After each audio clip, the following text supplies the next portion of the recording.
Backstage Pass, Institute of Gaming. For more details, contact 709396596.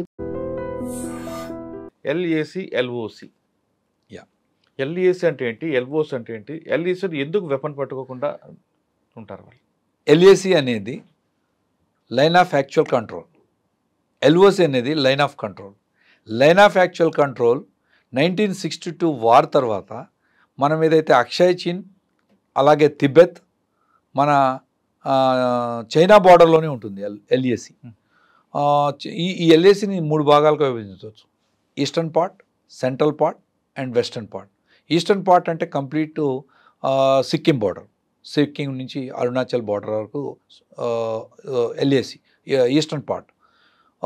ఈ eastern part including మీరు అన్నట్టుగా తిబెత్, China, India, ఈ పార్ట్లో కూడా ఇది ఎల్ఏసి ఉంది. ఎల్ఏసి ఒక దేశానికి ఇంకో దేశానికి ఏదైతే మీరు అన్నట్టుగా మీరు అనుకున్నట్టుగా ఇంటర్నేషనల్ బార్డర్ని డిసైడ్ చేసేది మన 2 ప్రాంతాలు, మన పాకిస్తాన్, ఇండియా సపరేట్ అయినప్పుడు ఇంటర్నేషనల్ బార్డర్ ఉండే. ఇంటర్నేషనల్ బార్డర్ నువ్వు ఇక్కడి వరకు ఇండియా, ఇక్కడి వరకు పాకిస్తాన్, సో పిల్లర్స్ ఉండే, దాన్ని ఇంటర్నేషనల్ బార్డర్ అనేవాళ్ళు. ఎల్ఏసి అనేది 1962 వార్ తర్వాత చైనా చాలా భూభాగాన్ని ఇండియాలో ఆక్రమించింది, అరుణాచల్లో ఆక్రమించింది, సిక్కింలో ఆక్రమించింది. ఈ ఆక్రమించిన తర్వాత కొంత వార్ సంధి ఆగిపోయిన తర్వాత ఒక ఈ ఎల్ఏసి అనే వర్డ్ని, టర్మినాలజీని క్రియేట్ చేసుకుంటూ ఇంటర్నేషనల్ ఐక్యరాజ్య సమితి సెక్యూరిటీ కౌన్సిల్లో ఈ లైన్ ఆఫ్ యాక్చువల్ కంట్రోల్, మేము ఈ భూభాగం వరకు ఉన్నాము, మీరు ఈ భూభాగం వరకు ఉండాలి, దీని తర్వాత ఇది రిజాల్వ్ అయ్యేంత వరకు మనం దీన్ని మేనేజ్ చేయాలి, దీని ఒప్పందానికి ఉండాలనే ఉద్దేశంతో స్టేటస్ కో లాగా పెట్టాం. స్టేటస్ కో మీరు అన్నట్టుగా. సో ఇది ఈస్టర్న్ పార్ట్లో ఉంది. సెంట్రల్ పార్ట్ అంటే మనకు ఇండియన్ భూభాగంలో ఉత్తరాఖండ్, హిమాచల్ ప్రదేశ్లో సెంట్రల్ పార్ట్ వస్తుంది, ఏది ఎల్ఏసి. ఈ western part is the most dangerous part. And ఇది జమ్మూ కాశ్మీర్ మొత్తం, లద్దాఖ్, కాశ్మీర్, సియాచిన్ గ్లేషియర్, ఈ 3 ప్రాంతాల్లో ఎల్ఏసి. ఈ మోస్ట్ సొఫిస్టికేటెడ్ అంటే ఇష్యూస్ ఉన్న ప్రాంతం వెస్టర్న్ పార్ట్.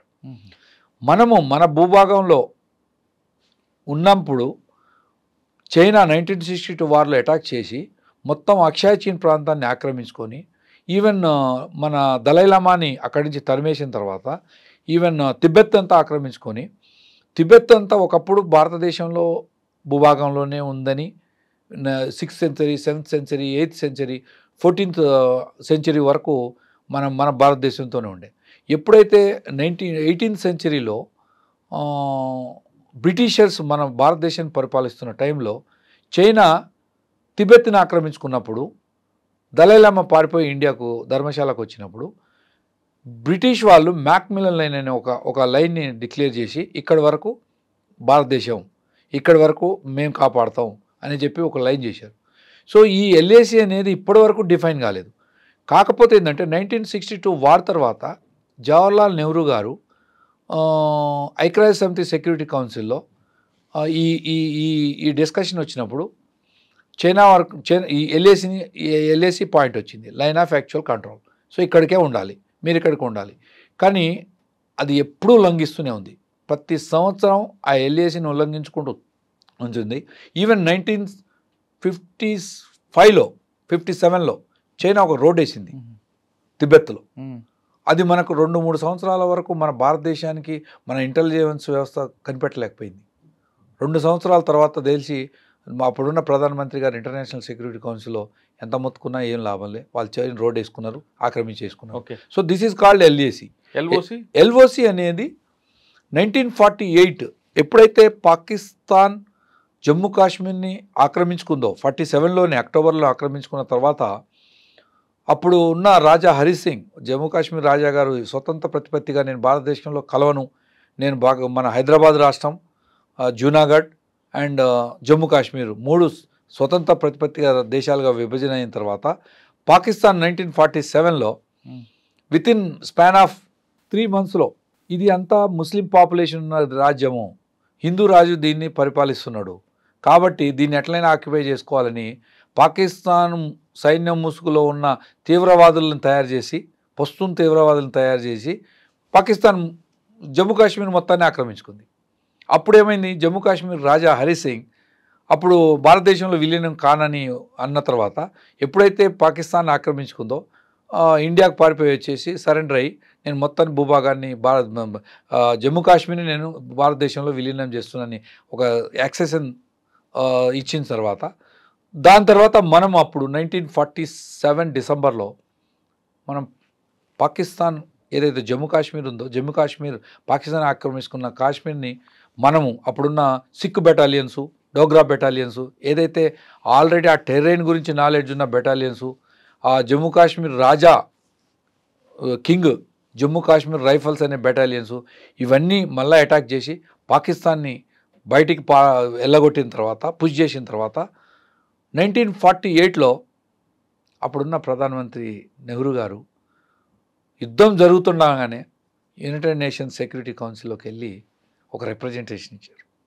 ఆ రిప్రజెంటేషన్ ఇచ్చిన తర్వాత ఏమైందంటే ఎక్కడి వరకైతే యుద్ధం పాకిస్తాన్ని మనం పుష్ చేసి మళ్ళీ పాకిస్తాన్ సైన్యాన్ని పంపామో అక్కడి వరకు దాన్ని ఎల్ఓసిగా డిక్లేర్ చేసి లైన్ ఆఫ్ కంట్రోల్గా నిర్ణయించారు. ఇంటర్నేషనల్ బౌండరీ అనేది పోయి లైన్ ఆఫ్ కంట్రోల్ వచ్చింది.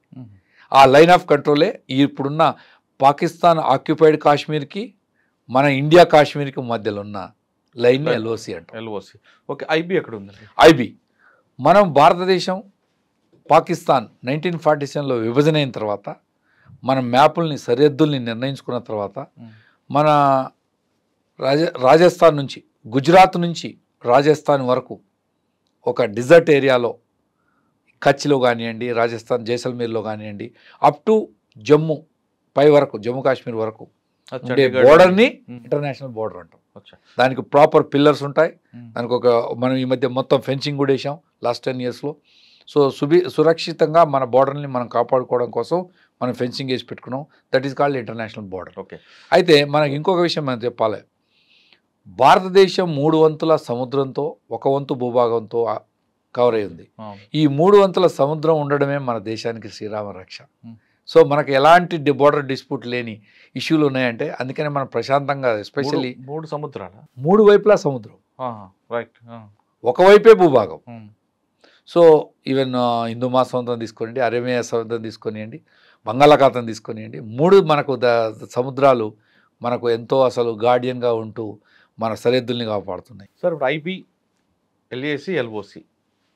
ఎల్ఏసిలో తుపాకులు ఎందుకు పట్టుకోరు, ఎల్ఓసిలో తుపాకులు ఎందుకుంటే ఐబీలో తుపాకులు ఎందుకు? 1962 చైనా భారతదేశం మీద అగ్రెషన్గా ద్వారా ఆక్రమించుకున్న తర్వాత తవాంగ్లోని ఎంటర్ అయిన తర్వాత ఈ యుద్ధం అయిపోయిన తర్వాత 1962 to 1992 వరకు మనం ఎప్పుడూ వాళ్ళతో గొడవలే జరుగుతుండే, ఎప్పుడూ వాళ్ళతో యుద్ధాలే జరుగుతుండే, బార్డర్ డిస్ప్యూట్లే ఉండేవి.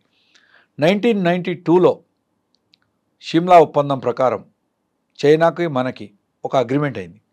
ఆ అగ్రిమెంట్ ప్రకారం స్టాండ్ ఆఫ్, ఈ స్టాండ్ ఆఫ్నే వితౌట్ స్టాండ్ ఆఫ్ మన బోర్డర్లో మనం వెపన్ లేకుండా ఉండాలి, వాళ్ళ బోర్డర్లో వాళ్ళు వెపన్ లేకుండా ఉండాలి. మనందరం హిందీ చీనీ బాయ్ బాయ్ అనే నినాదాన్ని మళ్ళీ తీసుకొచ్చి మనం మన బోర్డర్లోని సురక్షితంగా ఉంచుకుందాం, మీరు మీ ప్రాంతంలో ఉండండి, ఈ ఏరియాలో మనం వెపన్స్ వాడొద్దు, ఓన్లీ మనం సెక్యూరిటీగా మనం ఓన్లీ సపోర్టింగ్గా కర్రలు పట్టుకోవచ్చు, లేకపోతే మిగతా ఇనుపరాడ్లు లాంటివి ఉంటాయి, వెపన్స్ కాకుండా ఫైర్ చేసే వెపన్స్ ఆర్మ్స్ కాకుండా మిగతా వాటిని సపోర్టింగ్గా తీసుకొని ఫ్రెండ్షిప్ అగ్రిమెంట్లోనే 1992లో అగ్రిమెంట్ అయింది. ఆ అగ్రిమెంట్ ప్రకారమే వల్ల కదండి ఇప్పుడు సంతోష్ కుమార్ గారికి నష్టం. అయితే 1992లో ఇది అయిన తర్వాత ఇప్పుడు మనకు 2014 కానివ్వండి, 2018 కానివ్వండి, 2017 కానివ్వండి, మనకి ఎప్పుడు డోక్లాం ఏదైతే డోక్లాం అనే ఒక ప్రాంతం ఉందో ఆ డోక్లాంలో కూడా ఇంతకుముందు ఇది ఒక చైనా ఒక స్ట్రాటజీ చేస్తుంది. చైనా ఎప్పుడు భూభాగాన్ని ఒకేసారి ఆక్రమించదు, ఒక ఒక ఒక స్లైస్ లాగా చిన్నగా చిన్నగా చిన్నగా చిన్నగా చిన్నగా ముందుకు వస్తుంటుంది. ఆ టెక్నిక్ని అడాప్ట్ చేసుకుంటూ స్టెప్ బై స్టెప్ వస్తుంటుంది. ఎవ్రీ ఇయర్ మంచు తర్వాత వాళ్ళు తిరిగి మనం వెళ్ళి బోర్డర్లోకి మనం పెట్రోలింగ్ వెళ్ళినప్పుడు లాస్ట్ టైం వెళ్ళిన బోర్డర్స్ ఉండవు. దాదాపు 2000 స్క్వేర్ కిలోమీటర్ల భూభాగాన్ని చైనా ఆక్రమించుకుంది. ఇది మనందరికీ మన ప్రజలకు తెలియని విషయం. సో ఇలాంటి పరిస్థితుల్లో మన సైన్యం ఏదైతే ఉందో సైన్యం డ్యూటీ చేస్తుంది. దానికి ఏ రాజకీయాలు ఉండవు, దానికి ఏ డైరెక్షన్స్ ఉండవు. సో అది వెళ్ళిన తర్వాత ఒక బెటాలియన్ ఒక బార్డర్ ఏరియాలో 2 సంవత్సరాలు ఉంటుంది, కంపల్సరీ 2 years నుంచి 3 years వరకు ఉంటుంది. సో లాస్ట్ టైం వెళ్ళిన బార్డర్స్ ఏవైతే ఉన్నాయో ఆ బార్డర్స్ లేవు, 10 kilometers ముందుకు వచ్చింది. సో అప్పుడు మనం పుష్ చేసుకోవడానికి వెళ్ళినప్పుడు అక్కడ వెపన్స్ ఉండవు కాబట్టి తోసుకోవడం, నెట్టుకోవడం, లేకపోతే కర్రలతో కొట్టుకోవడం, రాళ్ళతో కొట్టుకోవడం, సో ఇవే వెపన్స్గా వాడుకుంటూ ఎవరికి వారికి ఆత్మరక్షణగా చేస్తుంటాం.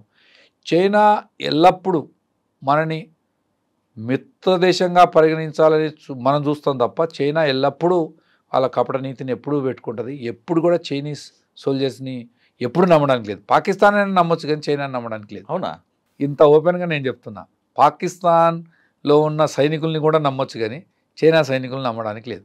ఎందుకంటే అంత పెద్ద so they are that much of cunning activities. They never be the fair mentality. So వాళ్ళ కమాండర్సే కానివ్వండి, వాళ్ళ సోల్జర్సే కానివ్వండి, వాళ్ళు ఎవరైనా కానీ వాళ్ళ స్ట్రాటజీ వేరే ఉంటుంది. సో స్లోలీ బంకర్స్ని డెప్లో చేయడం, స్లోలీ బార్డర్స్ని జరపడం, స్లోలీ వాళ్ళు గ్రామాలని తీసుకొచ్చి అక్కడ ప్రజల్ని డిప్లాయ్ చేయడం, సో అలాంటి రోడ్లు వేయడం, సో టూ మచ్ ఆఫ్ ఇన్ఫ్రాస్ట్రక్చర్ని డెవలప్ చేయడం చైనా చేసే దొంగ పనులు. పాకిస్తాన్ కానీ చైనా మోస్ట్ డేంజర్. అంటే నమ్మించి గొంతుకు వస్తుంటారు. నమ్మించి గొంతుకు వచ్చేదే చైనా, వీళ్ళు ఎదురెదురుగా పోట్లాడేది పాకిస్తాన్. సో పాకిస్తాన్ ఎదుర్కోవడం చాలా ఈజీ, చైనాని ఎదుర్కోవడం చాలా కష్టం. అంటే బ్యాక్ స్టాబింగ్ ఉంటుంది. ఈవెన్ 2014 తర్వాత ప్రభుత్వం ఏదైతే ఇప్పుడున్న ప్రభుత్వం 2014 నుంచి ఉందో, ఎన్నిసార్లు ఈ ఎల్ఏసిని మనం దీన్ని పర్మనెంట్గా బోర్డర్గా ఐబీలాగా ఫిక్స్ చేసుకుందామని ఎన్నిసార్లు సంధిలకు పిలిచినా కానీ ఇంతవరకు చైనా దాన్ని ఎప్పుడు మనకు సహకరించలేదు. సో ఇలాంటి స్థితిలో మనం అర్థం చేసుకోవాలి చైనా కపల నీతి ఎలా ఉందో. సో అదే ప్రాంతంలో మీ సహచరుడు, మీ ప్రాణమిత్రుడు Santosh Babu, unfortunately line of actual కంట్రోల్లో 20 పీక్ కరోనా టైం. నేను అప్పుడు సికింద్రాబాద్లోనే పోస్టింగ్ ఉన్నాను, ఇక్కడే ఉన్నా.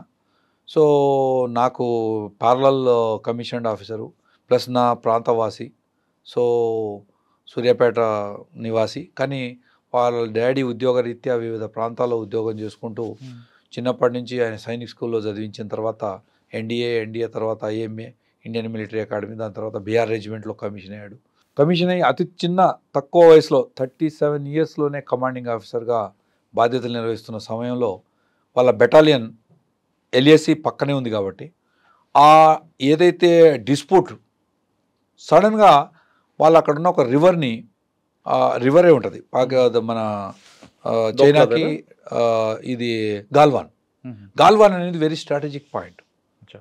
ఈ గాల్వాన్ ఈ వెస్టర్న్ ఎల్ఏసిలో ఉంటుంది. అది ఈ గాల్వాన్ ఏదైతే లదాఖ్ పైన ఉంటుందో ఆ గాల్వాన్ ప్రాంతం అనేది చాలా స్ట్రాటజికల్లీ ఇండియాకు సపోర్టింగ్ పాయింట్. అక్కడ మన బేస్ ఉంది. ఆ బేస్ ఉన్నప్పుడు వాళ్ళు ఏం చేశారంటే దాన్ని అతిక్రమించి లోపలికి వచ్చినప్పుడు మన సైన్యం ఏం చేసిందంటే ఫస్ట్ ఇనిషియల్గా వాళ్ళని పుష్ చేసినప్పుడు కొన్ని వాళ్ళు కర్రలతో దాడి చేశారు. అప్పుడున్న కమాండర్ ఎవరైతే ఉన్నారో సంతోష్ బాబు కమాండర్ పైన ఈ అటాక్ టైంలో కమాండింగ్ ఆఫీసర్ ఎప్పుడు ముందుండరు, కమాండింగ్ ఆఫీసర్ ఎప్పుడు వెనకుంటాడు. యంగ్ క్యాప్టెన్లు, మేజర్లు, ప్లాటూన్, అలాగే కంపెనీ కమాండర్స్ అంటారు, వాళ్ళే ఫ్రంట్లో ఉంటారు. బాస్ ఎప్పుడు వెనకుండి స్ట్రాటజీని ప్లే చేస్తాడు. సడన్గా ఆ సిచ్యువేషన్లో కమాండింగ్ ఆఫీసర్ ముందుకు పోవడం, ఆ చీకట్లో ఆ నైట్లో సడన్గా చైనా ఆ నదిని ప్రవాహాన్ని వదిలేయడం, ఆ వాటర్ సడన్గా రావడం, ఆ టైంలో మన సైన్యం చాలామంది బీహార్ రెజిమెంట్లో ఉన్న దాదాపు 20 మంది సైనికులు వీరమరణం పొందడం, ఆ గుత్తం లడాయిలో ఆ రాళ్ళతోటి, ఆ రాడ్లతోటి, ఆ కట్టెలకు వైర్లు, మన ఫెన్సింగ్ వైర్లు చుట్టి అటాక్ చేయడం అనేది చాలా దౌర్భాగ్యమైన విషయం. ఆ టైంలో ఇమ్మీడియట్లీ బ్యాకప్ తోటి సంతోష్ బాబు గారి వీరమరణం అయిన ఇమ్మీడియట్లీ ఇండియన్ ఆర్మీ ఇమ్మీడియట్గా అటాక్ చేసి దాదాపు 300 నుంచి 350 మంది చైనా సైనికుల్ని తుదముట్టించింది. కాకపోతే చైనా ప్రెస్గా డిక్లేర్ చేయలేదు, ఓన్లీ 40 మంది అని డిక్లేర్ చేశారు. ఆ గాల్వాన్ అనేది ట్రాజిడీ అనేది చాలా పెద్ద ట్రాజిడీగా కార్గిల్ వార్ తర్వాత అతిపెద్ద ఇన్సిడెంట్ జరిగిందంటే అది గాల్వాన్ చైనాతోనే జరిగింది.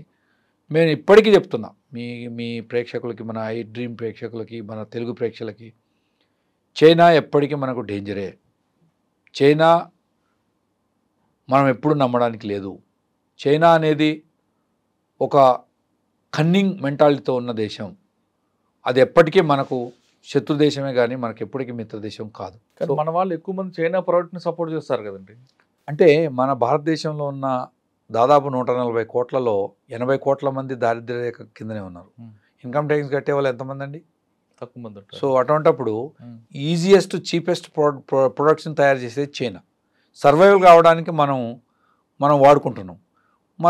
మన ప్రొడక్ట్లు అనేది మన 140 కోట్లకి మనం అందించలేకపోతున్నాం. ప్లాస్టిక్సే కానివ్వండి, టెక్నాలజీ స్పేర్ పార్ట్సే కానివ్వండి, మిగతా ఈవెన్ కంప్యూటర్ పార్ట్సే కానివ్వండి, ఈచ్ అండ్ ఎవ్రీ పార్ట్స్.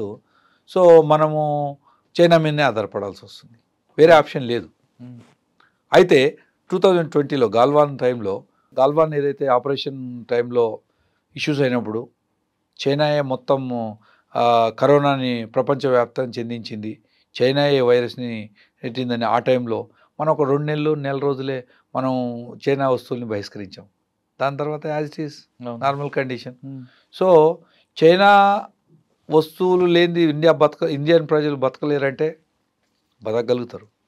కానీ ఆ కాన్ఫిడెన్స్ లెవెల్, ఆ కెపాసిటీ, అంటే ఫైనాన్షియల్ కెపాసిటీ, మన వస్తువుల్ని ఉత్పత్తి చేసే కెపాసిటీ మన దేశానికి రావాలి. సో ఆ రోజు వస్తుందని ఆశిస్తున్నాను.